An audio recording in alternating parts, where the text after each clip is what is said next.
Schools function best and are more successful when the principals possess leadership skills and knowledge needed to unite all stakeholders around a common goal of improving students' performance and creating learning and growth opportunities for school faculty. In doing my research on the several critical issues that principals face, I chose decision making. And I chose that because principals make several decisions each day. These decisions are based on staffing, scheduling, student behaviors, parent requests, and staff concerns. They also need to analyze data to consider factors in student enrollment, retention, and success.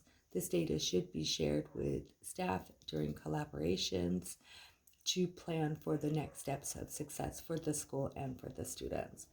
Some decisions need to be made quickly, and those are based on the safety of staff and students, whether there's a tragedy in the area or weather conditions. Safety decisions must be made quite quickly as well. The next one I chose was recruitment. And the reason I chose the issue of recruitment is because in Arizona, where I reside, there is a constant shortage of teachers. Principals need to fill all positions with highly qualified staff to ensure the quality of learning and student and school success. Principals need to attend job fairs and post current openings. Potential new staff should be thoroughly screened, interviewed, and references checked. The next area that I chose was retention. To retain teachers, principals must listen to staff needs and concerns and support them.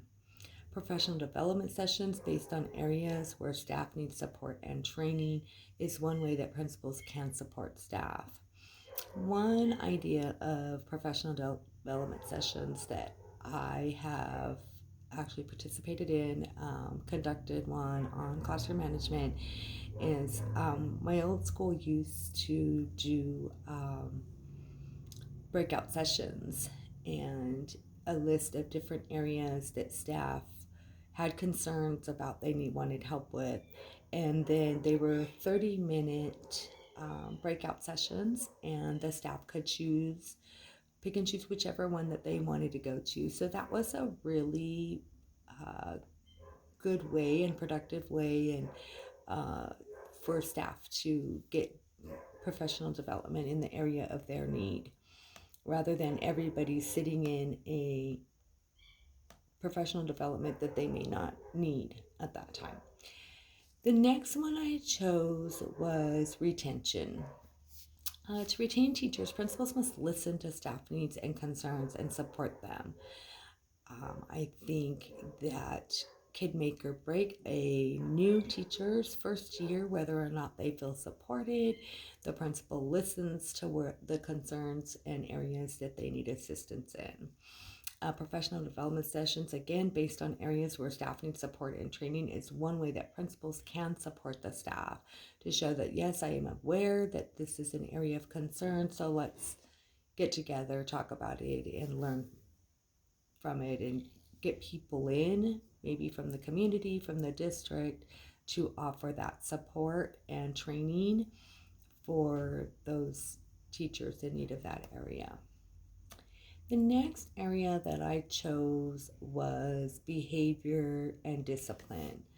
So, managing student behaviors effectively in a way that promotes a positive, supportive learning environment is a constant challenge for principals in the 21st century. It seems that it's getting worse as the years go on. Clear, consistent policies for behavior management, restorative practices are ways to help manage inappropriate behaviors. PBIS is an effective behavior program adopted by some schools. It's the Professional Behavioral Interventionist System. It is presented by COI, and they do provide training for staff and districts and students. And I've just found it to be an effective program in the last two schools that I've worked in. Seen a huge difference in student behaviors. Another way to address behavior issues is to provide professional development support for teachers and classroom management strategies. I think classroom management is one of the most important areas that teachers need to have and be supported with and trained on. Um, it is to me one of the most important, and I've done several trainings on classroom management, so there's lots of different ways and techniques for that. So there's a lot of training materials out there for classroom management, and I think that really can assist in the behavioral and discipline areas that principals have to face.